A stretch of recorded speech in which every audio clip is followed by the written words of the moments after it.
Pak RZ. Oke, pasti. Baik. Bismillahirrahmanirrahim. Assalamualaikum warahmatullahi wabarakatuh. Waalaikumsalam warahmatullahi wabarakatuh. Selamat sore kawan-kawan. Alhamdulillah kita dapat berkumpul di tempat ini. Mungkin kita akan berdiskusi banyak ya Ton, terkait pernikahan. Mungkin sebagai pembuka, izin ini tentang yang mungkin ini berangkat dari jurnal yang kakak tulis, itu terkait jujuran dalam perspektif hukum Islam. Sebagai awalan dulu, bahwa pada dasarnya jujuran ini merupakan tradisi atau budaya Banjar yang masih eksis sampai sekarang. Tujuannya apa? Itu sebagai pemberian dari calon suami kepada istri, sebagai pemberian lah. Artinya ini bisa wajib atau kada jadinya. Jujuran ini berbeda dengan mahar, karena walau mahar itu jujuran itu tidak ada dalam Islam. Yang ada itu mahar, walaupun mahar itu tidak terdapat dalam rukun dan syarat pernikahan. Mungkin sudah ada yang tahu apa aja rukun dan syarat pernikahan. Yang rukun itu ada wali, suami istri calon, saksi dan ijab kabul. Sedangkan syaratnya yaitu balik, muslim, dan berakal. Nah, mungkin karena perkara balik ini kan dibahas oleh Bapak Pak Erza dengan Kak Erwin. Nah, kita lanjut. Karena mungkin tidak ada dalam rukun dan syarat, tapi sebenarnya mahar itu disunahkan. Karena dalam Quran surah An-Nisa ayat 4 itu berikanlah mas kawin atau mahar kepada perempuan yang akan engkau nikahi. Tuh. Pun dalam hadis Nabi SAW yang artinya, aku nikahkan engkau dengan perempuan itu dengan mahar mengajarkan Al-Quran. Artinya apa? Mahar itu sesuatu yang wajib, walaupun tidak disebutkan dalam ijab kabul, walaupun tidak disebutkan nih, tetap itu sah. Tapi maharnya mungkin karena mengikut ke standar yang kebiasaan. Misal di wadah kita standarnya itu seperangkat alat sholat atau emas beberapa gram. Nah, lanjut lagi ke jujuran tadi.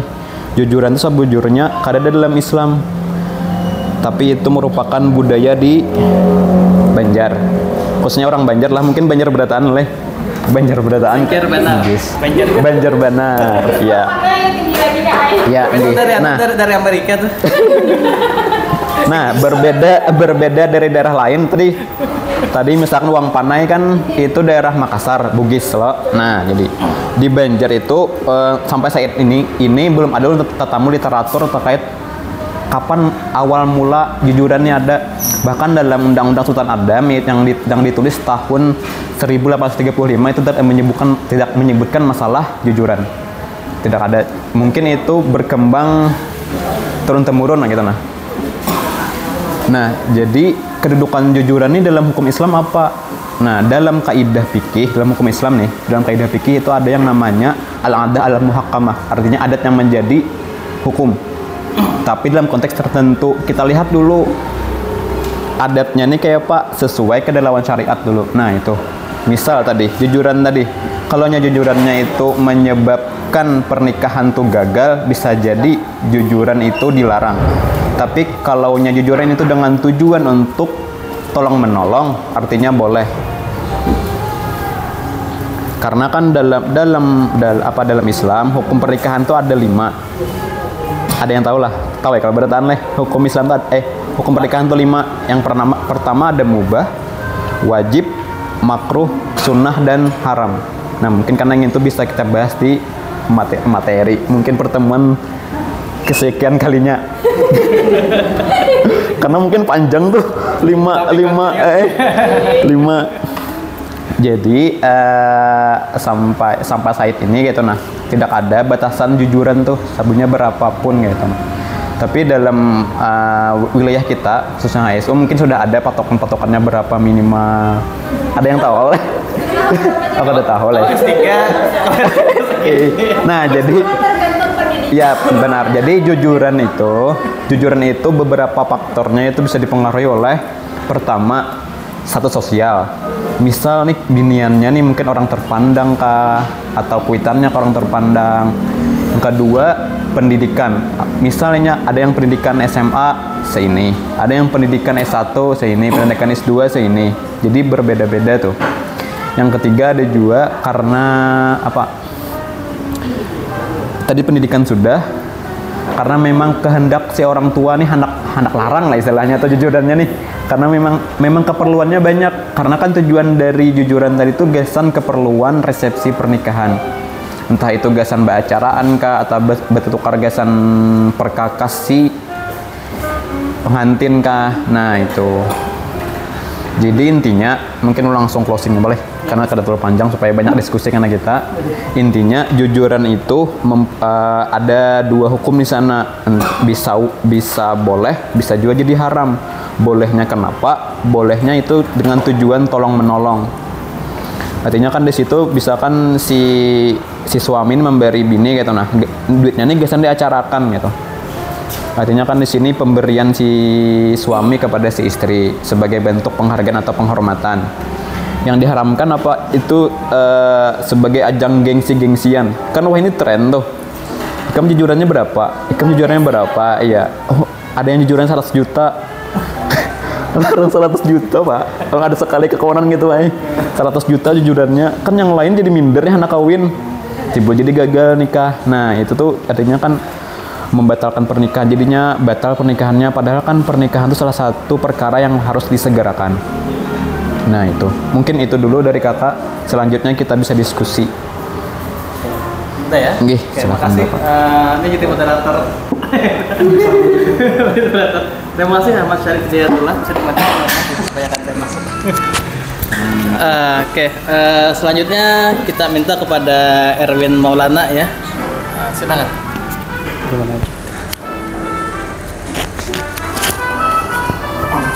Cek. Ya, assalamualaikum warahmatullahi wabarakatuh. Mungkin pertama kali kita bertatap muka mungkin. Dan anak mohon izin kepada Pak Irja sama Pak Syarif juga ya. Tidak dapat dipungkiri kalau di wilayah Hulu Sungai Utara ini problematika kesehatan itu banyaknya tentang stunting. Stunting, tahu? Masalah gizi buruk. Nah, jadi ada beberapa faktor risiko. Maksudnya itu ada beberapa yang mengakibatkan stunting itu. Yang pertama itu salah satunya pernikahan dini ini. Di mana kalau kita berbicara tentang pernikahan dini, otomatis itu kita pasti memandang yang pertama satu pendidikan, yang kedua ekonomi, dan yang ketiga tentang kesehatan. Nah, yang kesehatan ini memang faktor risiko secara data di Dinas Kesehatan Wilayah Hulu Sungai Utara juga mempersalahkan masih tentang masalah stunting. Nah, jadi ada beberapa faktor risiko, misalkan kalaunya untuk perempuan berapa tahun? Di bawah 19 tahun ya? Di bawah 19 tahun itu mungkin masuk ke ranah pernikahan dini.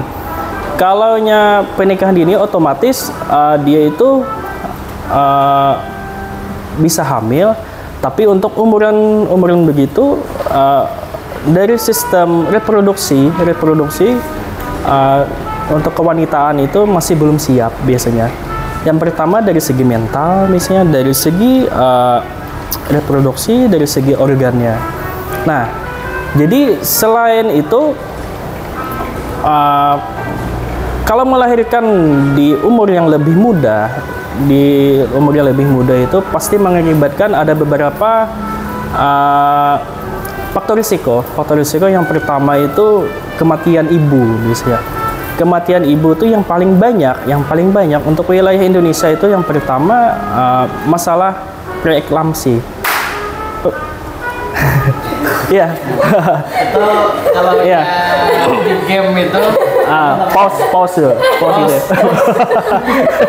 Ya, preeklamsi itu iya. Iya, siap nggak apa-apa. Preeklamsi itu ibu yang sedang hamil tapi dengan tekanan darah tinggi.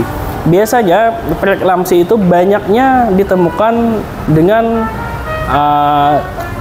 ibu-ibu yang muda, yang belum siap organnya untuk reproduksi gitu. Yang kedua itu faktor penyebab kematian ibu. Yang kedua adalah pendarahan. Jadi pendarahan di mana kalau umur di bawah 20 tahun itu pinggul kewanitaan itu belum siap, belum besar gitu. Nah, jadi kalau memaksakan kelahiran normal itu bisa mengakibatkan pendarahan biasanya. Jadi itu faktor risikonya. Terus yang ketiga, risiko infeksi. Biasanya risiko infeksi ini kurangnya pendidikan dari ibu tersebut. Nah, jadi kita kembalikan kalau preeklamsi itu otomatis anak yang di dalam kandungan ibu tersebut biasanya suplai makanan, suplai nutrisi kepada bayi tersebut kurang biasanya. Jadi melahirkan bayi yang stunting gitu, yang kurang gizi, bahkan mengakibatkan bayi yang talasemi. Talasemi itu maksudnya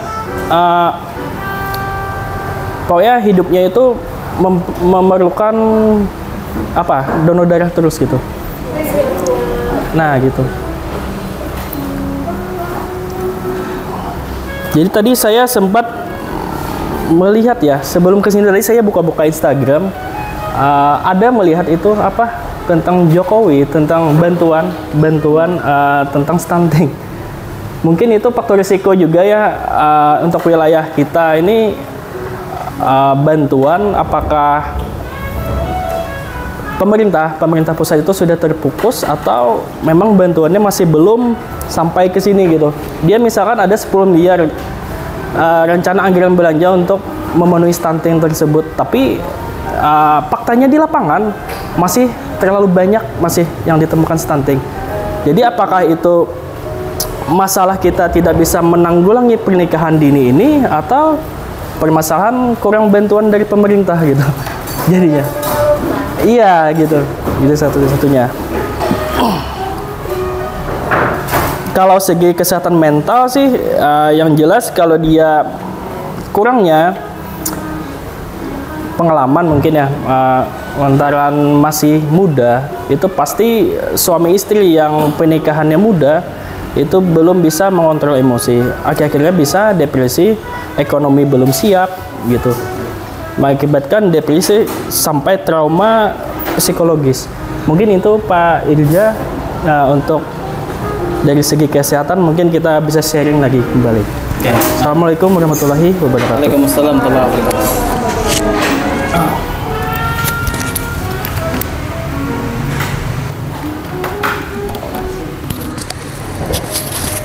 Oke, lanjut ya. Ola, selamat datang. Satu-satunya peserta tergantung ya. Faisal belum ada. Baik, tema hari ini adalah pernikahan dini itu solusi atau masalah baru. Nah itu kan, tentunya harus dijawab. Sebelum menjawab, kita bawa dulu sebuah ilustrasi ya. Nanti jawabannya tergantung pola pikir kawan-kawan sekalian dalam memaknai materi hari ini. Kita awali dengan sebuah analogi tentang seorang laki-laki yang dia disuruh mencari kayu di hutan, gitu ya. Disuruh mencari kayu di hutan, tapi dia dibikin sebuah peraturan bahwa dia tidak boleh jalan mundur ke belakang, terus saja ke depan gitu. Itu aturannya. Masuk ke hutan, mencari kayu, terus ke depan dan nggak boleh balik mundur ke belakang. Nah, kita mulailah perjalanan laki-laki ini. Ketika dia berjalan di hutan, mendapatkan sebatang kayu, dan dia melihat kayu tersebut. Oh, ternyata kayu ini kualitasnya tidak begitu bagus. Mungkin ada cacatnya, mungkin ada patahannya ya, mungkin warnanya pudar dan sebagainya. Dan secara peraturan kan dia harus maju ke depan, tidak boleh mundur. Akhirnya kayu pertama yang dia dapatkan itu dia abaikan dan dia terus maju ke depan untuk mencari kayu yang lain. Dalam perjalanan dia mendapatkan lagi sebatang kayu yang memang secara kualitasnya itu lebih baik daripada kayu pertama. Oh, ternyata kayunya mungkin kuat, kokoh ya, tapi mungkin warnanya masih agak pudar, masih ada pecahan-pecahannya. Tapi secara kualitas kayu yang kedua ini lebih bagus daripada kayu yang sebelumnya, kayu yang pertama ya. Dan dia melihat secara peraturan dia masih boleh maju ke depan, tidak boleh mundur. Akhirnya kayu kedua dia abaikan lagi, dia ingin mencari kayu yang lebih bagus lagi. Nah, dia lepaskan kayu kedua, dia maju lagi dan mendapatkan kayu ketiga yang memang secara kualitas lebih baik daripada kayu yang nomor 2. Nah, secara warnanya mungkin lebih tajam, batangnya mungkin lebih kokoh ya, secara parutan mungkin lebih bagus bentuknya dan sebagainya. Dan dia berpikir tidak boleh mundur tapi boleh maju. Selama ini 3 kayu yang dia maju terus tuh semakin bagus, semakin bagus, semakin bagus. Dan dia yakin nanti kalau dia maju terus akan dapat kayu yang kualitas lebih bagus lagi. Dan dia maju lagi, dia abaikan kayu ketiga, maju lagi. Sampai akhirnya di kayu keempat ternyata apa yang dia pikirkan tidak seperti yang dia harapkan. Kayu keempat ternyata kualitasnya tidak bagus ya, mungkin warnanya pudar dan sebagainya dan sebagainya. Dan dia berpikir masih ada jalan lagi, kayu kelima, cari lagi gitu. Dan dia ternyata mendapatkan kayu yang memang kualitasnya tidak seperti kayu yang nomor 2. Dan dia nggak boleh mundur. Nah, boleh mundur. Nah, gitu. Dan lambat laun ya seperti itu terjadi ya. Nah, dari ilustrasi cerita ini, apa hikmah yang kita coba petik? Terkadang pola pikir manusia itu dia mencoba mencari yang sempurna sampai mengabaikan orang-orang yang sudah dia dapatkan, yang sudah dia datang ya, mencari sempurna. Karena biar bagaimanapun tidak ada kesempurnaan. Kalau kita mencari pasangan yang sempurna, nggak mungkin ya. Karena memang ta'aruf itu, yang namanya ta'aruf itu bukan hanya sebatas sebelum menikah, enggak. Menikah pun ta'aruf. Kita mengenali bagaimana pasangan kita ini.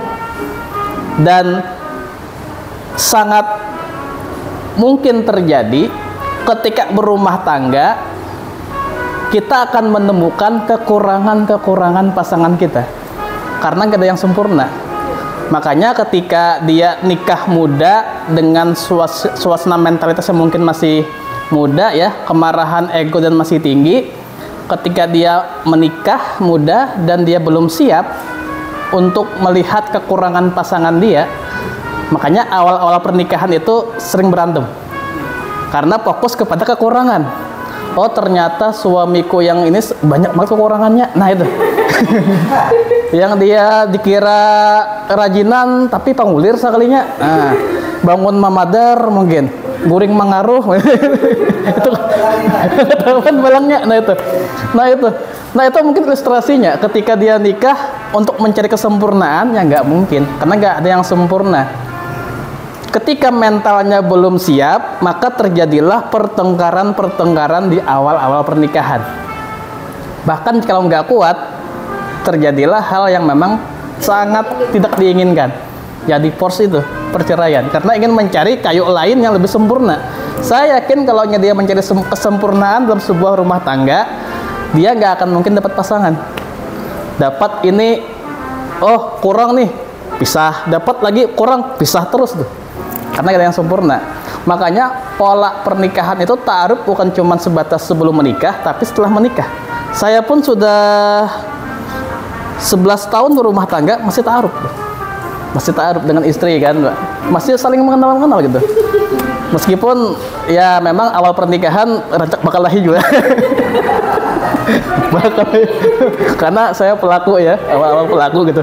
Tapi sekarang sudah ada ilmunya kan, makin lama kita makin memaklumi dan saling menutupi kekurangan masing-masing. Nah di sini kita kembali kepada pola pikir kawan-kawan masing-masing bahwa tujuan nikah itu apa, Garang? Sebelum menjawab itu solusi atau masalah. Tujuan nikah itu apa, gerang dulu.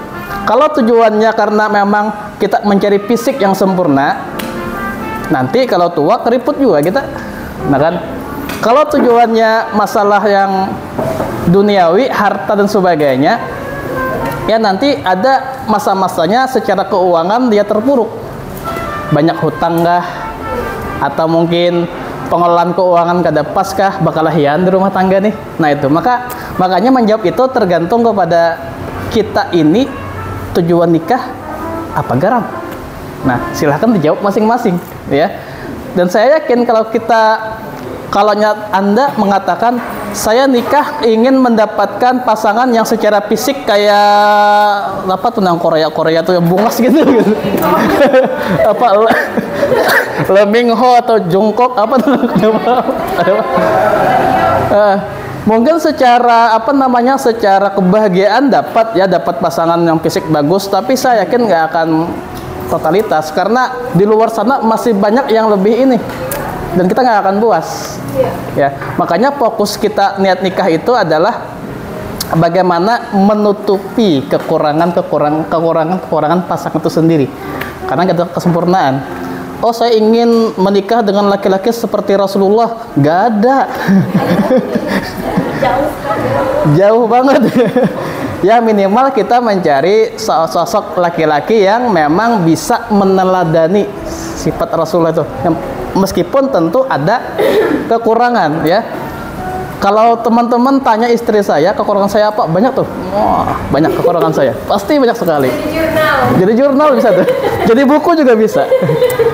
Tapi karena memang semakin lama, semakin ta'aruf, semakin ini ya, semakin jauh, akhirnya kita tahu kekurangan pasangan kita apa dan kita memaklumi itu dan saling menyempurnakan. Itulah kekuatan dalam mengenal pasangan itu. Makanya ta'aruf itu bukan cuma sebelum nikah, setelah nikah pun ta'aruf juga. Memang secara agama tentu kebahagiaan itu akan didapatkan jikalau kita memilih pasangan dari sisi agamanya seperti apa.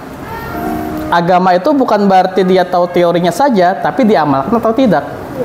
Karena banyak orang yang dia paham agama, tapi secara akhlaknya tidak mencerminkan dia beragama. Nah, apa hukumnya meninggalkan sholat? Haram, tahu dia secara teori, tapi tetap meninggalkan sholat. Nah itu contoh. Makanya perpaduan antara agama dan akhlak yang baik, itu yang paling penting. Memang kita kalau laki-laki kan hadisnya itu kan 4 kan, kecantikan, keturunan, harta, sama agama. Nah agama, maka yang kalau laki-laki itu adalah agamanya dulu. Itu yang paling penting ya. Kalau perempuan, cari laki-laki yang dia agama dan akhlaknya. Kenapa agama dan akhlaknya? Karena laki-laki ini akan menjadi pemimpin rumah tangga. Bukan cuma agama saja, tapi bagaimana akhlaknya gitu. Nah itulah kenapa tadi ilustrasinya, kenapa yuk kita ini lambat banget nikah. Mungkin kita selalu mencari kayu yang lebih sempurna, padahal nggak ada. Kita pasti akan menemukan kekurangan dari sisi ini ya. Nah kembali pada pernikahan dini tadi, belum minum lah. Kasar lah kan. Memang secara secara undang-undang di negara kita itu kan sudah tahu ya, Undang-Undang Nomor 16 Tahun 2019 bahwa laki-laki dan perempuan minimal 19 tahun. Apakah itu adalah patokan usia yang memang pas? Kalau kita kaji di negara-negara yang lain, kalau di negara India ternyata orang itu sudah boleh menikah secara peraturan kebijakan negara minimal 16 tahun. Beda dengan Indonesia, ya kan? Kalau di Amerika ini lebih ini lagi. Di Amerika itu minimal 13 tahun sudah boleh nikah. Nah, jadi kalau secara usia, apa itu pernikahan dini? Nah, itu secara usia ya. Ternyata hal yang legal di negara Indonesia menjadi ilegal di negara yang lain. Nah kan, kalau di Amerika kan peraturan 13 tahun boleh nikah dah. India 16 tahun, Indonesia 19 tahun. Malaysia 21 ya. Nah, beda-beda tuh, tiap negara beda-beda ya. Nah, kemudian apakah ada patokan secara usia? Memang usia itu bukan hanya sebatas menentukan kedewasaan seseorang. Karena banyak juga yang dia muda tapi pikirannya udah dewasa, mentalnya udah kuat, ekonomi dia udah kuat ya. Daya tahan banting itu sudah kuat sekali tuh meskipun usianya muda.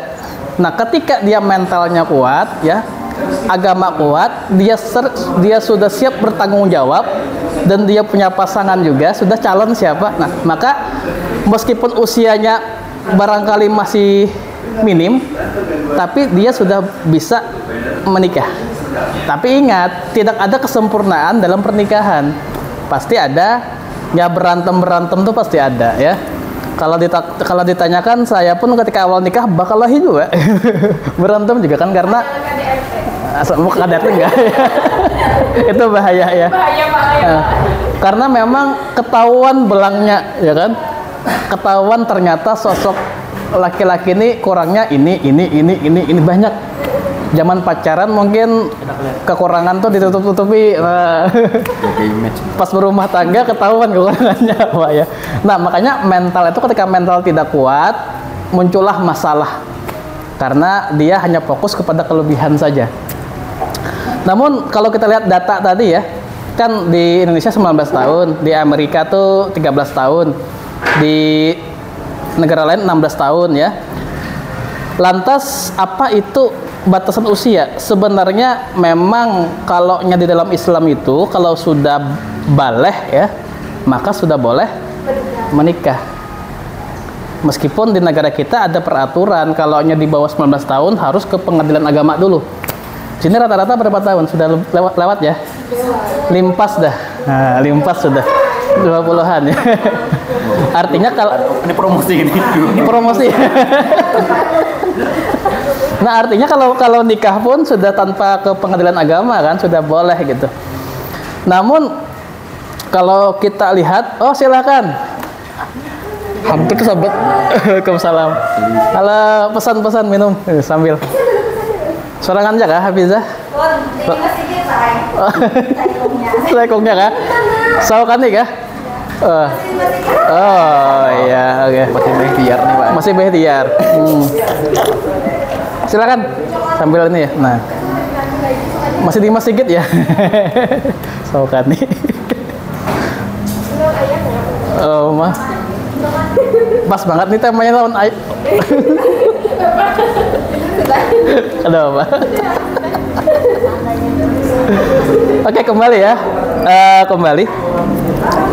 Kalau kita perbandingan antar negara, di Amerika tadi kan secara usia berapa tahun? 13 tahun. Tapi anehnya ya, ini kita masuk ke sisi budaya ya, sisi budaya. Anehnya di Amerika tuh meskipun peraturan 13 tahun sudah boleh nikah, tapi rata-rata secara jurnal penelitian mereka menikah di usia 40 tahun di Amerika. 40 tahun ke atas baru nikah. Ini ada perbedaan budaya ya. Kenapa secara peraturan 13 tahun sudah boleh nikah tapi mereka nikah usia 40 tahun? Karena memang tradisi di Amerika itu sangat berbeda. Di Amerika tuh yang namanya boyfriend girlfriend itu Sudah kayak suami istri. living together, have a kids without marriage. Paham ya? Singkatnya kumpul-kumpul. Nah, itu hal yang normal. Hal yang normal di Amerika ya, yang namanya orang pacaran tinggal bersama punya anak tanpa nikah tuh hal yang normal. Di wadah kita boro-boro digerebek warga gitu. Nah, itu perbedaan budaya ya, budaya. Makanya di Amerika tuh kenapa 13 tahun secara peraturan sudah boleh nikah tapi mereka 40 tahun nikah, karena memang perbedaan budaya, tradisi ya. Nah, itu. Nah, intinya yang ingin saya sampaikan sini adalah yang namanya nikah muda, solusi atau masalah baru tergantung kita masing-masing. Niat nikah itu segenap garang dulu. Nah, itu. Dari niat itu nanti teman-teman bisa menjawab sendiri apakah ini solusi atau malah kalau nikah muda malah jadi masalah baru. Karena secara mental belum siap menerima kekurangan pasangan nantinya, malah berantem terus dan sebagainya, akhirnya malah divorce tadi. Itu yang sangat tidak diharapkan. Karena itu ta'aruf itu bukan cuman sebelum menikah, tapi nikah pun sudah ta'aruf terus. Nah, tujuan nikah tentunya kebahagiaan akan didapatkan jikalau tadi sesuai dengan hadis Rasulullah ya, kalau perempuan itu ada laki-laki yang datang, agamanya baik, akhlaknya baik ya, dan kalau kalian demen juga sama dia, jangan lagi cari kayu yang lebih itu. Nah, karena sudah di tangan dah. Nah itu, jangan lagi dilepas cari kayu yang lain. Nah, itu kalau laki-laki ya, paham ya ilustrasi kayu tadi. Nah, tapi kalau kita laki-laki, tentu yang dicari adalah fokusnya adalah agamanya. Karena nikah itu bukan berarti menyatukan dua insan saja, tapi menyatukan keluarga, dua keluarga. Kita siap dengan mertua kita, siap dengan ipar, siap dengan itu dua keluarga, Pak.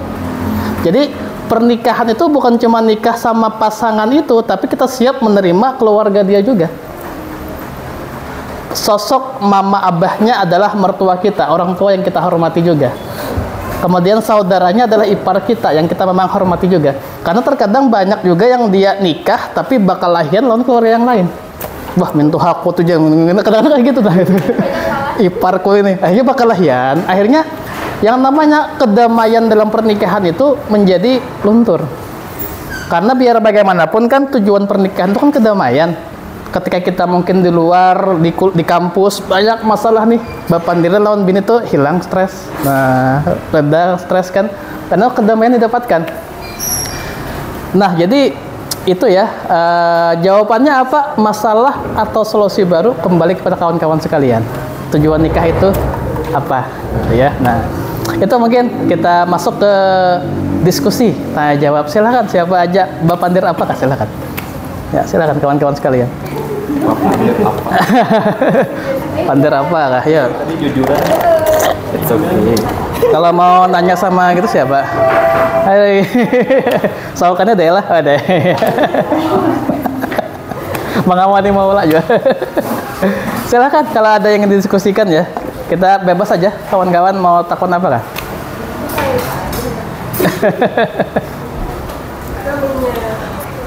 Ya, silakan. Maula. Sudah praktek ya? Silakan Maula. Sudah praktek. Iya. Masih bujang gitu. Kan tadi bicara tentang niat, kira-kira niat seperti apa yang bagus untuk calon suami atau istri yang hendak kawin dari pandangan. Oh, oke. Ini kan dia membaca niat. Kan itu tergantung niat kita aja. Iya. Apakah itu akan menjadi masalah atau akan menjadi solusi. Oke. Nah, jadi bagaimana memasang niat Al-Quran itu kita tahu innamal biniat. Innamal biniat. Yang mana yang bagus untuk kita sampaikan, untuk kita pasang dalam hadap menikah tadi. Nah, ini ke siapa nih? Ke Sarif ke? Semuanya deh. Oke. Bisa. Karena mulai. kita ya kalau jadi kan tahu kan karena narasumber di depan ini Payu udah bertiga lah. Udah Payu dah, jadi tahu aja dah. Payu udah. Mau pun Payu udah. Ya silakan Sarif dulu nih. Baik, bismillahirrahmanirrahim. Mungkin menanggapi dari pertanyaan ke Maula, niatnya ini kayak apa orang dulu? Nah, Iya. Dulu memulainya dengan, kan tadi dijelaskan bahwa pada dasarnya kan hukum dari pernikahan itu ada 5 dalam Islam. Yang pertama, hukum asalnya boleh. Ada wajib, ada sunnah, makruh, dan haram. Nah, itu sebujurnya tergantung keadaan kita masing-masing. Kita nih sudah masuk dalam kondisi hukum yang mana? Wajib. Misal kita wajib sudah nih. Wajib itu artinya kita sudah mapan, sudah berpenghasilan, sudah usia, sudah masuk segala macam, sudah balik. Nah, itu mungkin bisa dikatakan itu sudah wajib. Karena kan sudah calonnya sudah ada. Itu kan sudah wajib nih. Wajib. Ya, benar. Karena kan dalam Islam itu tidak ada batasan usia. Yang ada kan ada dalam syarat itu balik atau dewasa. Al-ba'ah. Artinya di sini tidak ada batasan usia. Walaupun ketika kita mengacu pada prosedur di Indonesia, yang mana Undang-Undang Nomor 6 Tahun 2019 itu menunjukkan bahwa perempuan dan laki-laki itu minimal berusia 19 tahun. Nah itulah kenapa biasanya di wadah kita nih khususnya lah ada yang mengacu pada ulama aja. Misal ulama tuh, oh walaupun usianya sampai, ini tetap melakukan pernikahan. Nah terjadilah pernikahan di bawah tangan. Pernikahan di bawah tangan kan artinya tidak tercatat secara hukum. Nanti kembali ke pertanyaan Maula tadi, niatnya ini kayak apa Gerang? Nah artinya kita lihat dulu kondisi kita nih masuk ke dalam hukum yang mana sudah wajib. Artinya kan niat kita untuk melaksanakan kewajiban sebagai seorang muslim. Sunnah sama aja tadi, sunnah tadi artinya kita sudah mapan, sudah bagawi segala macam. Tapi belum ada calon, itu kan masih sunnah nih. Kita tinggal cari calonnya aja lagi.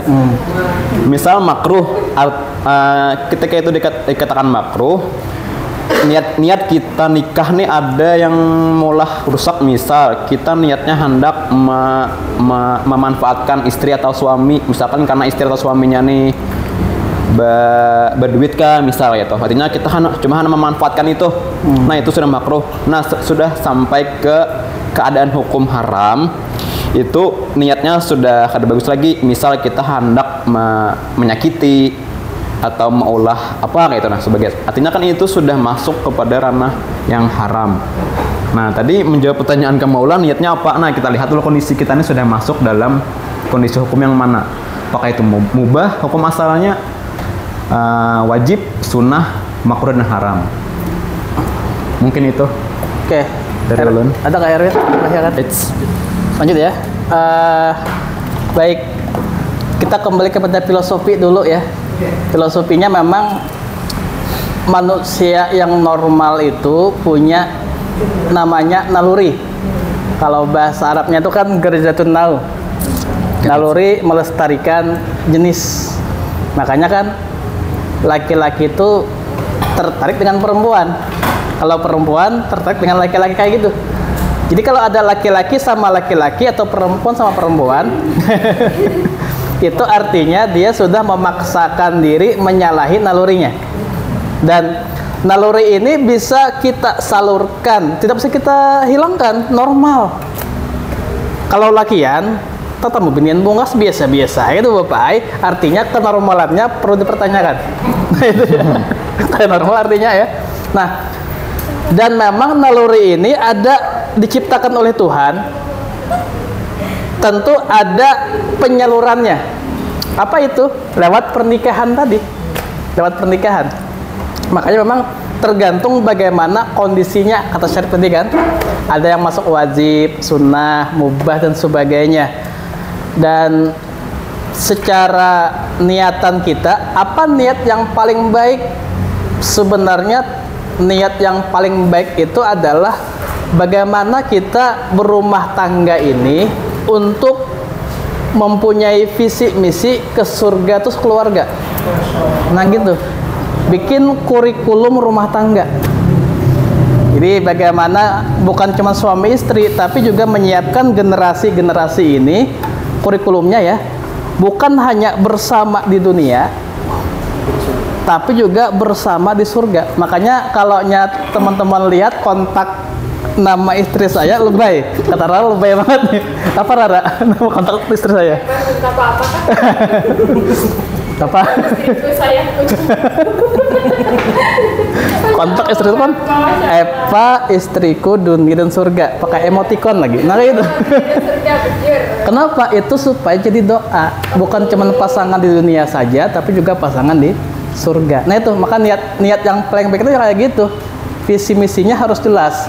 Karena kalau kita berumah tangga, visi misinya apa? Oh, karena mencari fisik yang ini, kadang apa juga? Pasti keriput, saya pun keriput nanti buhubannya kan. Makanya kalau dan di luar nanti pasti banyak yang lebih ganteng, lebih cantik, masih banyak. Kenapa orang berumah tangga gagal, perselingkuhan terjadi? Salah niat nikahnya. Karena nikahnya salah niat sehingga mencari hal-hal yang lain. Karena kan nikah itu menciptakan ketentraman, bukan kegundahan. Makanya kan ketika apapun permasalahan di luar tuh kalau kita balik ke rumah tenang, kedamaian terjadi ya. Meskipun dalam Islam tuh boleh masna wasulasa waruba'a. paham ya, Rida ya? Artinya apa, Maula? Nah, 2, 3 dan 4. Tapi kalau nya kada kawa, saya kong aja. Karena kita pesimis kan di surga gitu ya. Nah, itu. Nah, jadi niat yang baik itu ya kayak gitu. Karena rumah tangga tuh bukan hanya sebatas penyaluran di halal, enggak, tapi bagaimana menciptakan generasi-generasi yang memang baik ya, dan juga visinya sesurga sekeluarga. Nah, kayak gitulah. Jadi bikin kurikulum rumah tangga lah. Ada tambahan? Nah, cukup ya. Silakan, kita bebas aja diskusi. Ya. Maula ada lagi? Kita membahas tentang mewujudkan generasi yang akan datang yang baik sampai surga. Nah, kalau kan memang niatnya kan kita hendak menambah keturunan, itu salah satu niat yang baik, menambah keturunan. Maksudnya tuh ingin dapat keturunan dari pernikahan tersebut. Misalkan kita sudah misalnya ada teman, misalnya ada keluarga 5 tahun sampai 6 tahun ada belumnya ada keturunan. Oh iya. Apakah misalkan dengan memutuskan menambah bini lagi, artinya boleh itu termasuk solusi atau bagaimana? Sedangkan kita kan niat kita untuk menikah itu salah satunya adalah untuk mendapatkan keturunan, supaya ada itu mendoakan kita ini karena di dalam kubur. Misalnya itu kan memang hal-hal yang dirindukan oleh seorang orang tua atau yang sudah menikah. Jadi kan misalkan kita itu berniat untuk menikah lagi, apakah itu solusi atau bagaimana? Itu ya. Ada niat ya?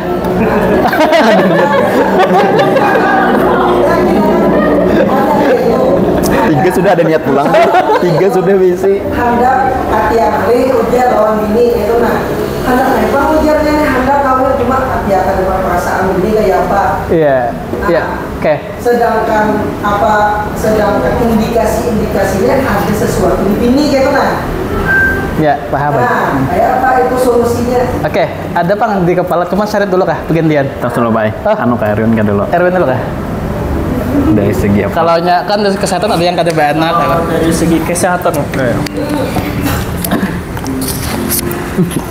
Ya, cek. Jadi sedikit menambahkan ya.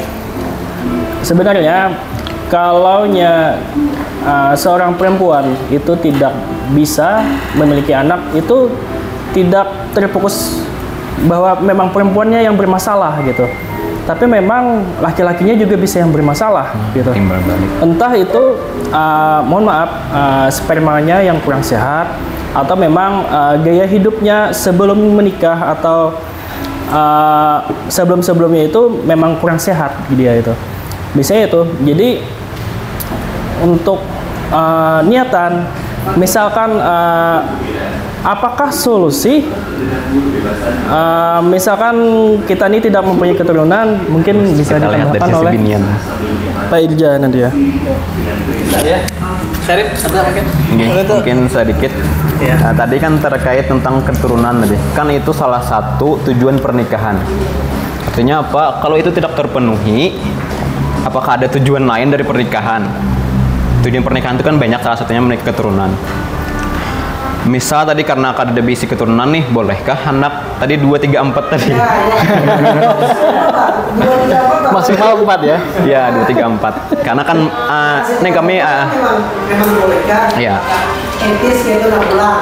dalam giliran di kampus kan biasanya lo karena 2, 3, 4 nih bahasanya, artinya kan kita kada tahu kita tuh mampu atau kada, jadi kita perlu mencoba ya kayak itu bahasa gulinannya. Karena kita kada tahu saikung nih mampu kada. Kata mampu ini kan artinya kita perlu mencoba 2, 3, 4 tadi. Apalagi ini belum ketahuan yang bermasalah itu apakah suaminya atau istrinya gitu. Ya itu artinya apakah ini jadi solusi itu kita kembalikan kepada kesepakatan di antara keduanya tadi. Apakah kalau memang tidak ada jalan keluar lagi, kalau memang hendak bisa keturunan, kan keturunan tuh itu kan memang sejujurnya secara fitrahnya kan memang dari Tuhan gitu, nah pemberian. Kalau kita dari segi kesehatan tadi kan ada sudah, artinya itu kesepakatan di antara kedua belah pihak.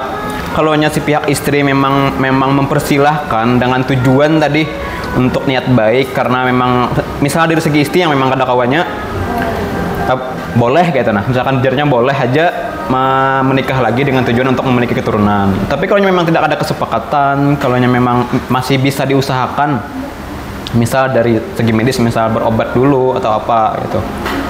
Jadi artinya kalau memang solusi tadi kayaknya kadang mesti menjadi solusi. Ada kita perlu meninjau lagi apakah itu tuh memang dari salahnya di mana gitu.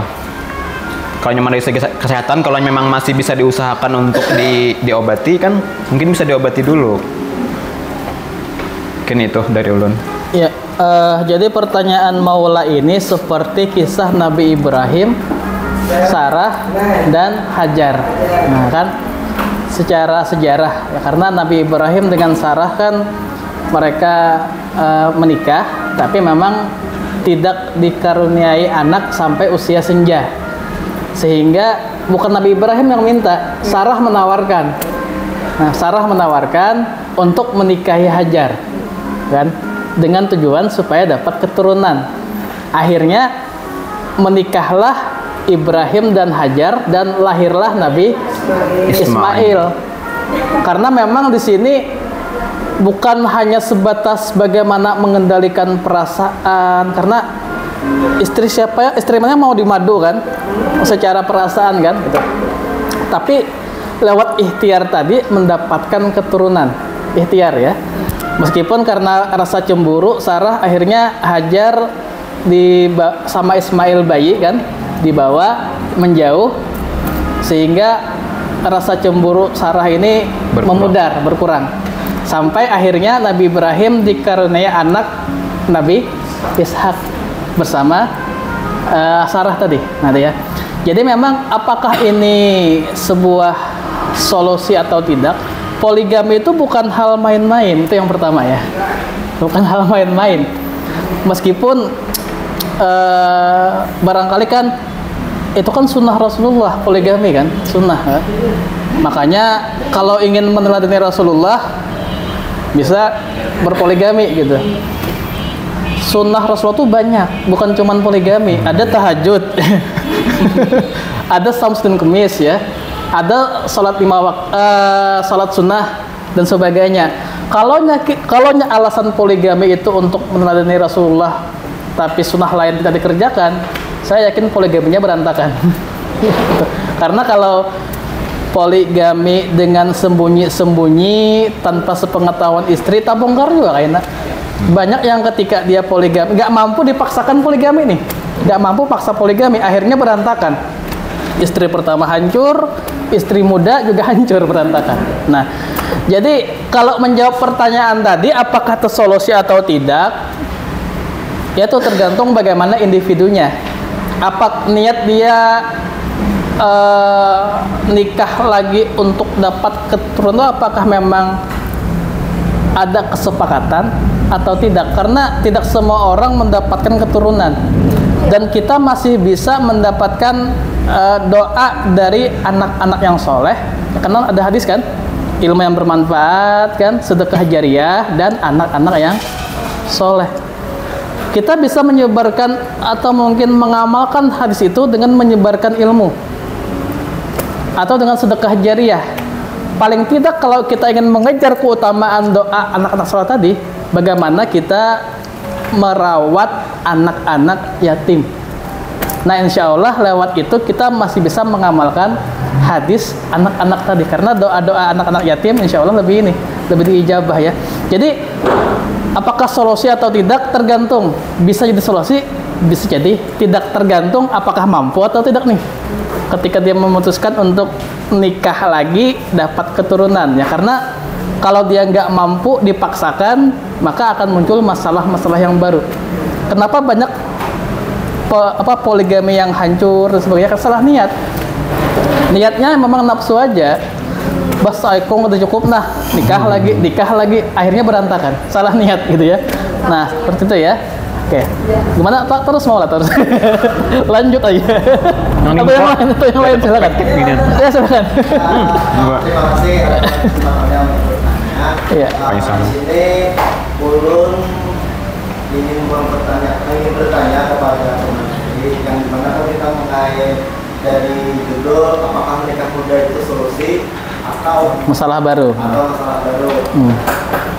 Jadi kita di usia muda ini ada banyak kendala nih. Contoh kayak kalau dari umum pribadi kalau dari umum pribadi pada intinya itu sebenarnya kendalanya dari mental. Ya. Nah, dari mental sebenarnya itu kalau dari umum pribadi anak pertanyaan tanggapan dari soal pembentukan mental untuk berumah tangga. Tapi konteksnya ya dengan konteks menikah muda. Nah, jadi kan kalau menikah muda tuh ada beberapa kendala lagi, contoh kayak keuangan dari segi mental dan lain-lainnya. Ya kalau dari segi keuangan kita meyakini bahwasanya rezeki itu ada aja. Iya. Apalagi kalau misalkan ada banyak orang meyakini kalau kita menikah tuh rezeki kita insya Allah akan nambah juga. Nah, jadi tapi dari segi itu untuk kita mencapai kesananya itu loh Pak, kayak angka perceraian muda semakin tahun semakin meningkat. Banyak. Nah, itu tuh kadang bukan hanya karena faktor ekonomi, faktor mental, bahkan banyak faktor-faktor yang lainnya juga. Yang ulun tanyakan tadi yaitu kan tentang pembentukan mental. Oke. Terima kasih. Oke. Nah, Erwin dulu kah? Bisa nanti menambahkan aja. Harus kita penyambungan. Asal ya. Ulun membukanya lah. Nah, mungkin ulun sebagai jawaban pembuka nih. Berapa tahun nikah dah? Berapa tahun yuk? Setahun. 2 tahun. Hampir 2 tahun. Kalau saya 11 tahun ya. Ini dulu. Hampir 2 tahun. Kada dini bang nih. Jadi mungkin ulun akan membuka dulu karena tadi kan pernikahan dini itu sebagai solusi atau masalah. Kalau dari sosiologi hukum, ini mungkin dari ranah prodi yang ulun jalani saat ini, pernikahan dini itu kalau sebagai solusi itu untuk menekan angka kenakalan kan? Ada nih pergaulan bebas dan mungkin hamil di luar nikah. Nah itu sebagai solusi. Jadi pernikahan dini itu sebagai solusi untuk menekan angka pernikahan pergaulan bebas. Itu. Kalau jadi masalah, itu masalah karena pernikahan dini itu bisa sebagai awal atau potensi perceraian dini juga. Nah itu artinya pernikahan dini dalam segi hukum itu menjadi dua sisi koin gitu Pak. Ada solusi untuk menekan angka pergaulan bebas dan pernikahan di luar nikah, hamil di luar nikah. Tapi sebagai masalah juga itu awal mula perceraian atau masalah yang akan datang. Nah, mungkin itu dulu pembuka sebagai pembuka, artinya itu sebagai solusi atau masalah. Oke, baik. Memang pembentukan mental ini bisa kita lihat semakin kuat ketika semakin waktu berjalan. Kita nggak bisa mengatakan awal nikah mental langsung kuat. Iya. Nah, mental nggak bisa seperti itu ya. Memang tergantung individunya. Ada memang dia sudah terlatih karena pengalaman yang banyak sebelum menikah, sehingga ketika dia menikah ada masalah, mentalnya lebih kuat untuk menjalaninya. Yang jadi masalah adalah ketika dia mentalnya belum terlatih, dia nikah muda ya, ada masalah sedikit saja langsung down. Dan memang ini efeknya kemana-mana, bukan hanya secara fisik saja yang sakit, tapi juga hati yang juga sakit. Ya. Kalaunya bagaimana pembentukan mental yang kuat itu, kita kuat karena ada masalah. Nah itu. Kalau nggak ada masalah, kita nggak ditempa. Makanya siap nikah itu bukan hanya sebatas siap bahagia aja, tapi siap juga menerima kekurangan-kekurangan dari pasangan. Karena kalau kita fokus, oh saya nikah supaya bahagia, mungkin penyaluran syahwat, lebih ibadah kan, lebih tenang dan sebagai kebahagiaan, dan nggak siap dengan permasalahan ekonomi lah, permasalahan macam-macam lah, dan secara pengalaman dia nggak kuat, ya itu perkaranya bukan hanya sebatas diri dia, tapi juga janinnya mungkin, atau mungkin pikirannya dan sebagainya, stres gitu ya. Nah, bagaimana pembentukan mental tadi? Ya, intinya hidup itu adalah masalah. Kalau nggak ada masalah, nggak hidup kita. Bahkan kita bangun tidur aja masalah. Bangun kah, kadakah? Itu baru bangun tidur tuh. Mamadar kah, kadakah? Dan siap hidup, siap menerima masalah, dan siap mendapatkan ilmu dan pengalaman dari masalah yang kita dapatkan. Dan saya yakin kalau kita fokus ke situ, mental kita akan semakin kuat. Tapi kalau dalam sisi agama, memang kan ada ayatnya kan, ala bizikrillah tatma'innul qulub. Kalau kita semakin kuat, semakin yakin berzikir, maka akan dapat ketenangan. Saya pun awal nikah, kalau berbagi pengalaman ya, mental nggak kuat juga. Tahun-tahun pertama nih kalau istri nonton, tahun-tahun pertama tuh Video. bermasalah juga. Kenapa masalah? Karena memang kita punya sisi kecemburuan yang luar biasa kan. Pahamlah dosen muda kan. Nah, dosen muda banyak SMS masuk, banyak mahasiswi yang ini karena cemburu, bakal lahian di rumah padahal cuman mahasiswi kakak aja gitu kan. Tapi semakin lama mentalnya makin kuat ya, dan dia sudah memaklumi. Makanya ada ini contoh ya yang kata-kata yang saya luar biasa saya dapatkan di suatu event acara. Ada satu mahasiswi yang ngajak saya selfie berdua kayak gitu pula, selfie kan. Dan saya yakin nih kalau dilihat istri kayak apa gitu kan, masalah atau kada kan. Tapi jawabannya menenangkan saya. Ketika saya nanti kalau ada di medsos, kalau ada foto Abi lawan mahasiswi berdua, jangan ada lah gitu ya. Tapi jawabannya menenangkan. Kata dia, kita ini sudah berumah tangga puluhan tahun lebih, dan dia sudah tahu bagaimana sifat saya. Nggak mungkin lah saya kayak gitu. Nah itu, jadi ketenangan akan didapatkan. Jadi masalah itu apa? Intinya kita dengan ada masalah itu menguatkan mental kita dan hadapi dengan solusi yang terbaik, bukan dihindari tapi hadapi dengan cara yang terbaik. Nah kayak gitu ya. Oke, data tambahan? Ya, mengenai kesehatan mental, saya pernah membaca artikel ya, di Indonesia itu sekitar 41% yang pelaku pernikahan dini itu bermasalah tentang kesehatan mental. Jadi kesehatan mentalnya itu yang pertama dari segi kecemasan. Jadi dimana kalau dari segi kecemasan itu otomatis biasanya pelaku pernikahan dini itu belum terlalu matang untuk menjalin suatu rumah tangga mungkin ya. Jadi otomatis faktor ekonominya juga, faktor ekonomi. Jadi lama kelamaan akhirnya problem di rumah tangga itu mengarah ke kesehatan mental. Jadi ekonomi kurangnya apa ya? Mungkin agak kesusahan ya. Apakah ranahnya itu mengalami kemiskinan atau apa segala macam jadi gitu. Terus tadi benar, bagaimana cara pembentukan suatu mental itu sebenarnya kalau kita secara terbiasa menjalani sebuah permasalahan itu, lama kelamaan dia pasti terbentuk biasanya itu. Ya. Seperti itu ya. Oke, baik. Oke, ada lagi mungkin tanggapan atau pertanyaan? Kita bebasnya sampai maghrib masih lawas lah. Lawas maghrib ya. Daftar kehadiran sambil diedarkan Di belakang. sudah ada. Oke. Silakan. Ya, sedikit menanggapi Mas. Iya. Berarti ulun kawan namanya bahwasanya masalah apapun yang ada di ruang lingkup keluarga misalnya itu tuh ada yang masalah itu adalah untuk kita menguatkan diri kita. Iya.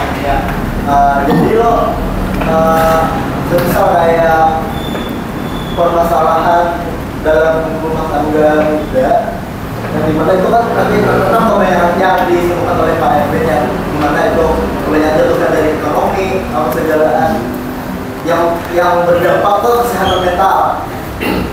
Nah, jadi apakah dapat dikatakan menikah muda itu suatu solusi yang dimana untuk menekan angka pergaulan bebas, kenakalan remaja, atau itu tuh tadi itu menimbulkan masalah baru, ya kan?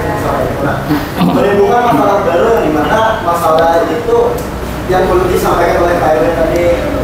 Nah, jadi malah kayak sebenarnya kayak masalah mental itu tuh jatuhnya kalau dari umum pribadi, maka ulunnya kadang menggambarkan siapa-siapa, menggambarkan diri ulun pribadi, dan ulunnya dapat ke depan kita. Nah, dari umum pribadi itu kecemasan yang berlebihan. Kecemasan yang berlebihan itu dalam anxiety, kecemburuan. Iya. Nah, di situ Pak PR-nya kalau dari umum pribadi, kecemburuan itu cemburu berlebih. Iya. Fear, takut. Ya, yang dimana kayak itu kan di saat kita masih berhubungan aja, seorang tuh kayak merasa bahwa ini milik kita seutuhnya sudah. Belum lagi nih menjalani hubungan nih. Iya. Kayak kita tuh jatuhnya kayak mengekang lah kayaknya. Tapi dari kita menonton tuh karena kita sayang. Banyak pilihan yang kan setuju mengekang tuh karena sayang ya. Iya. Nah, itu lah sebenarnya kecemburuan yang berlebih kalau dari mulut gitu. Kalau istilah itu posesif ya. Open protektif mungkin. Posesif ya. Tapi kalau apakah nikah muda itu sebuah solusi? Memang secara kalau bahasa kasarnya itu lah, kalau nikah tuh bakat tersalur, mungkin paham ya? Kalau anak bahasa dewasanya mungkin paham ya? Nikah tuh bakat tersalur, paham aja lah. Yang haram jadi halal gitu, paham ya? Tapi apakah itu selalu jadi solusi? Tergantung orangnya juga. Banyak yang dia nikah tapi selingkuh, ada kan? Ada. Nah, nikah tapi selingkuh, nyari yang lain. Artinya memang bukan perkara pernikahannya, tapi perkara masalah pribadinya, kepribadiannya. Nah, berlebih ya. Kecemasan berlebih, anxiety ya, anxiety. Nah, nah, jadi memang kalau ditanyakan tadi apakah nikah muda itu solusi, ya memang solusi, tapi tergantung orangnya lagi bagaimana menjalaninya. Karena banyak juga kan dia udah nikah selingkuh juga, viral, mungkin paham ya? Viral. Nah, jadi kalau memang dia punya iman, nggak mungkin selingkuh. Itu aja. Kalau dia punya iman, akhlaknya bagus, agamanya ini, kayak apapun pasangan halal itu pengen nomor satu dah. Kecuali memang secara dalam faktor keadaannya memang boleh di 2, 3, maksimal 4. Tapi untuk orang yang mampu, karena kalau ada mampu dipaksakan ya bakal lahian tuh. Bukan solusi, tapi malah masalah yang baru. Nah, kayak gitu ya. Ya. Dalam konteks agama lah itu berdasarkan iman. Nah, kalau yang dari konteks umum, teks umum, yes. Sosial ya. Oh, ke sosial bukan agama ya? Iya, psikologi ya. Psikologi. Oke. Kalau secara kejiwaan memang nikah itu menenteramkan. Paham dah lah?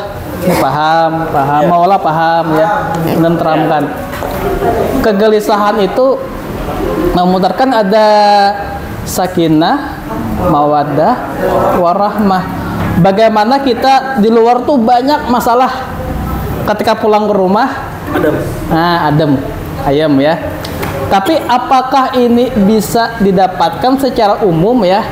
Ya tadi tergantung bagaimana orangnya juga.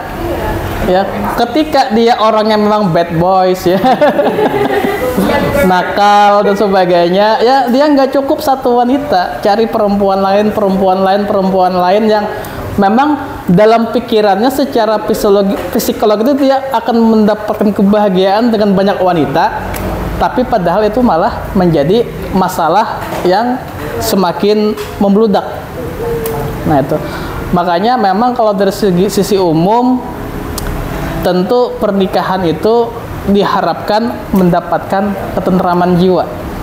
Karena yang dulunya haram menjadi halal gitu ya. Nah itu. Nah, oke. Yang lain silakan kita diskusi bebas aja lah. Maghrib masih lawas. Ya. Silakan, Rara. Dari posisi wanita. Ya. Oh, kata Bapak. Nanti dibayarkan kata Bapak. Nah. Makasih banyak lah, sama-sama makasih banyak. Makasih banyak. Makasih banyak lah. Dari Stairaha lah. Stairaha ya. Oh, sepupu kah? Masya Allah. Jam sampai jam 6. Tidak. Jam 6 maksudnya. Pak, dari segi kami sudah kekinian tadi Pak. Ya, silakan. Pernikahan. Masya Allah. Ya kalau kekinian betul menikah. Banyak hal-hal yang kita Silakan Hafiza. Satu Pak, sekarang itu doktrin yang tersebar di masyarakat kan lagi booming-boomingnya namanya apa? Independent woman. Independent woman. Ya. Itu kan Pak, seolah-olah wanita itu kalau sudah menikah Pak hidupnya habis. Nah, itu yang terkadang membuat orang-orang yang memang punya apa ya, punya keinginan atau punya ambisi untuk melakukan sesuatu itu mikir-mikir.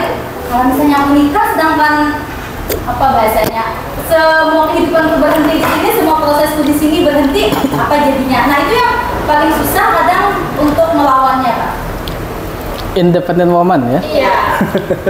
Jangan. Oke. Jadi start dulu kah? Jadi gini ya, sekarang tuh muncul istilah-istilah yang luar biasa. Artinya kosakata bahasa Indonesia semakin berkembang.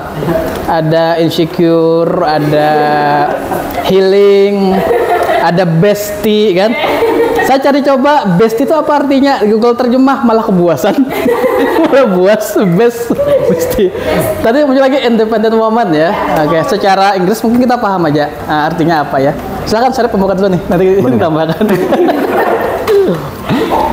Mungkin bahasanya lah, bahasa sederhana itu wanita karir lah. Ini pas berpikir anak kawin nih kayak apa kayaknya. Nah, artinya kayak ini. Ketika seorang perempuan tuh sudah menikah, itu di bawah tanggung jawabnya si suami. Pun nawan orang tuanya tetap wajib ke suami dulu, hanya ke orang tua. Itu perempuan lah, tapi ketika itu laki-laki tetapnya ke orang tua dulu.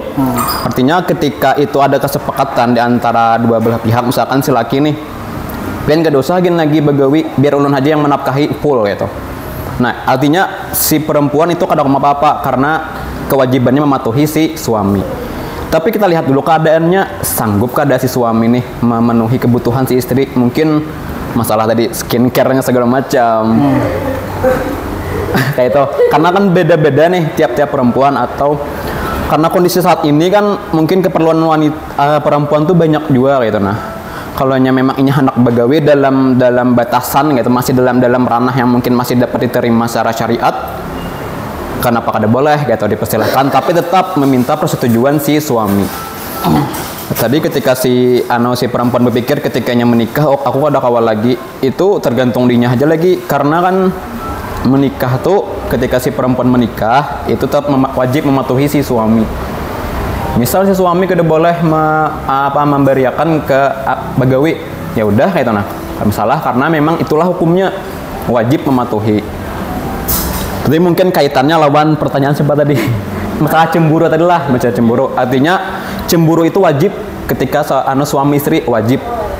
Wajibnya kenapa? Dalam ranah yang memang sesuai syariat. Misal si istri ini nongkrong terus, si suami ini sarik tuh kan cemburu nih, pian nih nongkrong gitu nah.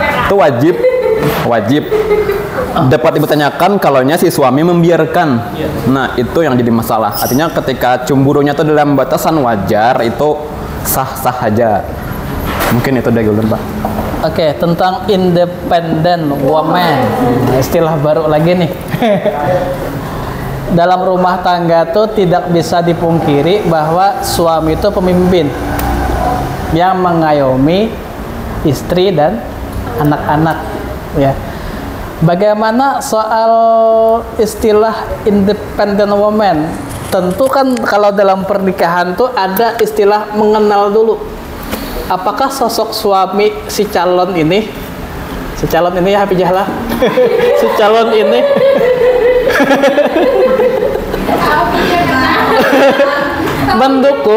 mendukung hal-hal yang positif si istrinya gitu ya untuk kedepannya atau seperti apa. Makanya ada komunikasi dulu, karena biar bagaimanapun kemuliaan perempuan itu adalah ketika dia bisa mendidik generasi. Itu yang paling penting ya. Independent woman itu akan jadi masalah jikalau dia fokus kepada karirnya tapi rumah tangganya berantakan. Anak-anak tidak terdidik kan, bahkan mungkin jarang komunikasi sebagainya. Tapi jikalau dia bisa memadukan secara pendidikan dia tinggi ya, secara karir dia cemerlang, tapi tugas utama dia dalam mendidik generasi tidak berkurang, maka itu hal yang luar biasa. Ya, dunia dapat, akhirat juga dapat. Makanya ini diawali dengan ya ta'aruf tadi, dengan si calon lah ta'aruf tadi, apakah dia mendukung atau tidak. Tapi ketika nanti suaminya lah malah mengatakan, oh kamu sebagai istri fokus mendidik anak aja, masalah cari duit biar aku suami, mungkin gitu ya.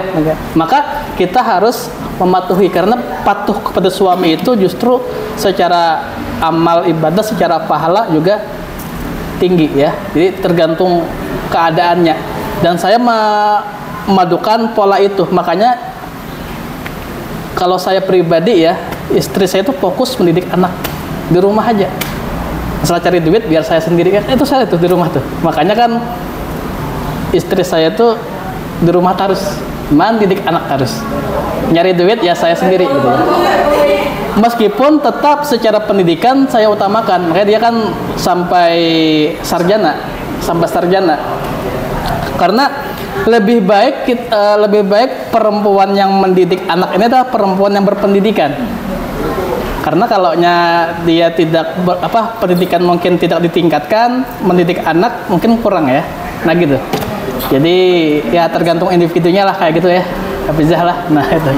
Sebagai pendingin kata-kata itu, lu kan ada di buku mana? Sebelum menikah aku menjadi orang yang hebat, setelah menikah aku mendampingi orang yang hebat. Nah, oke. Jangan di belakang malah karena belakang lah.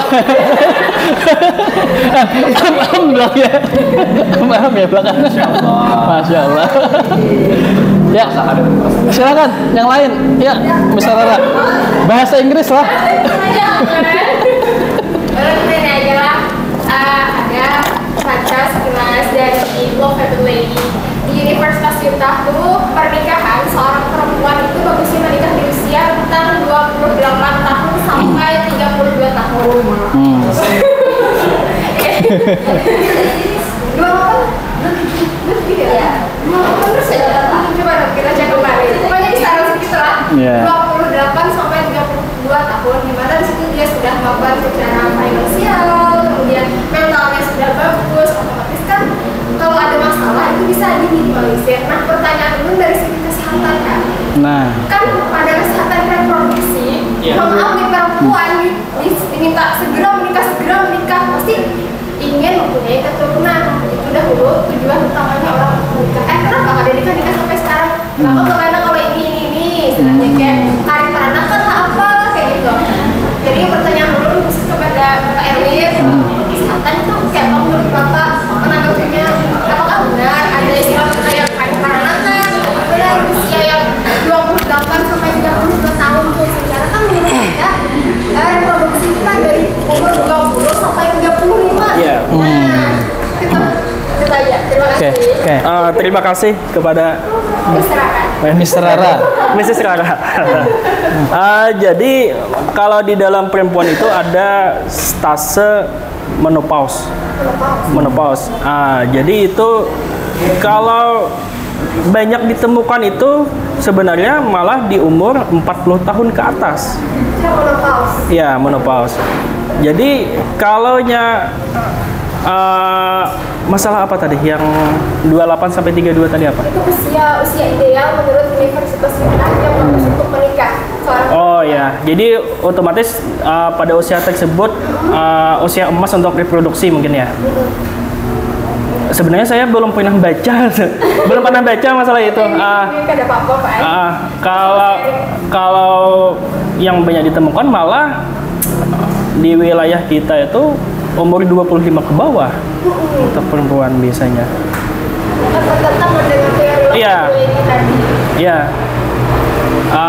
Terus kalau yang berbahaya itu ya untuk kisaran umur 19 tahun ke bawah. Itu di mana sistem organ, sistem reproduksi, sistem pinggulnya itu masih belum siap. Itu yang saya temukan. Oke, jadi kalau meskipun saya bukan orang medis ya, tapi kalau dari sisi kesehatan kita bukan hanya melihat dari sisi fisik saja, Ya. tapi bagaimana mentalnya ya. Karena banyak orang yang dia secara fisik sehat, tapi ketika mental tidak diperhatikan, itu akan berpengaruh juga. Kenapa ada yang prematur mungkin, atau mungkin janinnya bermasalah, meskipun secara usia tadi masuk tadi ya, bisa jadi karena faktor mentalnya yang bermasalah, jadi pikiran berpengaruh terhadap janin. Jadi kalau memang dalam Islam itu kan kalau sudah baligh kan, kalau laki-laki kan mimpi basah. Nah, kalau perempuan kan mens pertama. Maka secara di luar dari medis ya, maka secara tubuh itu artinya sudah siap. Sudah siap karena kan dia sudah, kalau perempuan kan mens itu sudah siap untuk reproduksi ya. Karena biar bagaimanapun banyak juga yang kayak Nini kita Bahari, pada Tuan kita Bahari kan rata-rata nikah muda tuh. Tapi anaknya banyak juga.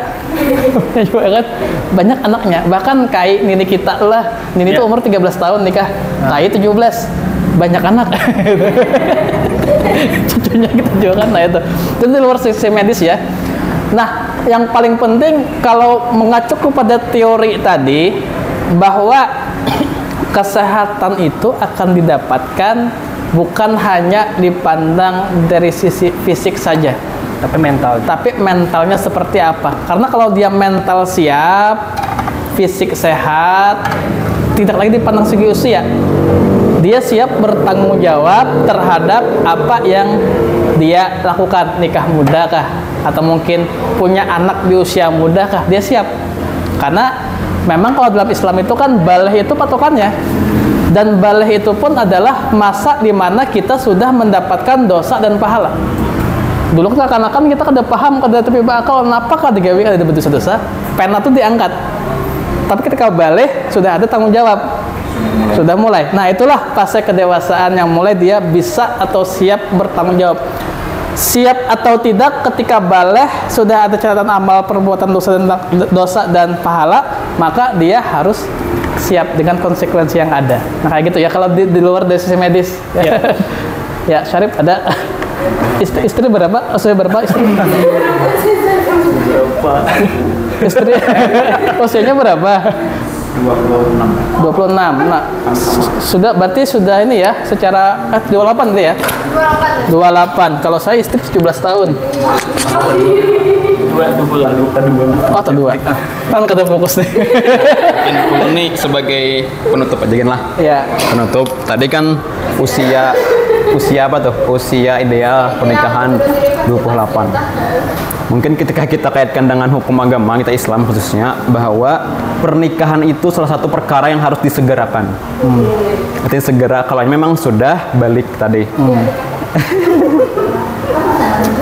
Hafizah, Nah. yuk nikah yuk gitu. Selanjutnya tidak dapat kita pungkiri bahwa khususnya di daerah kita, kenapa pernikahan dini itu tinggi? Karena secara hierarki hukum di daerah kita khususnya, orang-orang tuh lebih patuh kepada tokoh ulama yang mana mengacu kepada hukum Islam. Nah, itulah membentuk budaya bahwa pernikahan itu tuh bisa dilakukan ketika misal perempuan bilanya sudah bisa memasak, bisa sudah mengurus rumah, keperluan rumah, itu sudah bisa dinikahkan atau dikawinkan. Nah, itulah kenapa Undang-Undang Nomor 16 Tahun 2019 itu banyak yang tidak terlaksana secara efektif.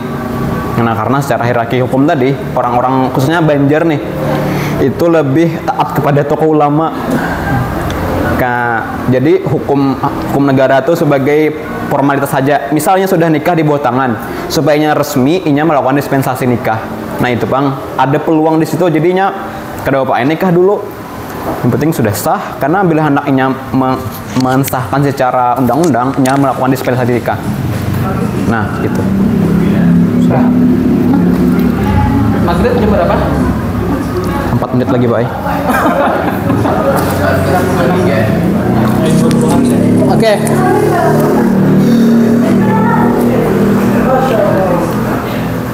Ada foto-fotonya kita nih. Ada foto-foto tadi dari siapa? Ada yang Dari foto? siapa? Pijah. Oh, ada. Nanti minta tolonglah foto dari peserta ada. Oh, foto akan lah.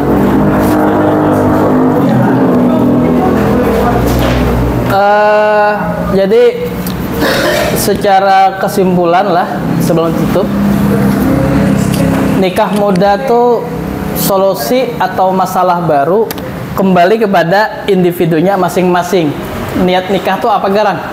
Nah, ketika dia niat nikahnya itu adalah penyempurna separuh agama dengan visi misi kurikulum rumah tangga, pasangan dunia dan surga. Nah, maka itu menjadi solusi yang paling efektif. Karena kalau sudah visi misinya tuh rumah tangga sampai dunia dan surga, tidak mungkin sehebat apapun godaan di luar sana, dia nggak mungkin selingkuh. Karena dia fokusnya membentuk generasi yang memang baik juga. Nah kayak gitu ya. Nanti intinya diskusi kita hari ini semoga menjadi pembelajaran bagi saya pribadi juga buat teman-teman yang lain untuk kalaunya melangkah dapat ilmu lah. Ketika menikah sudah tahu ilmunya seperti ini. Meskipun ini nggak cukup ya, karena kita diskusi cuma sekitar 1 jam lebih. Masih banyak ilmu-ilmu lain yang bisa kita pelajari. Saya pun sampai sekarang masih belajar. Ya, bagaimana cara mengelola rumah tangga dan sebagainya. Karena kalau segi komunikasi itu ketika berantem itu salah satunya harus nurunin ego. Harus turun ego ya. Karena kalau kita ego sama-sama tinggi, ya ngalih tuh. Kalaunya bahan tuh aja. Nah itu.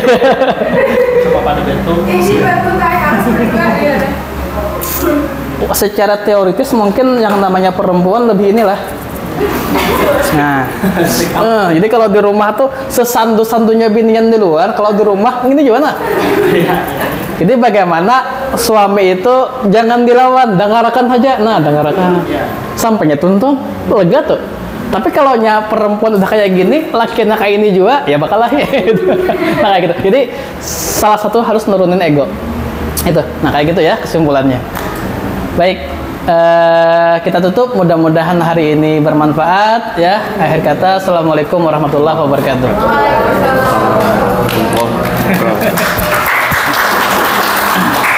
SKS semua.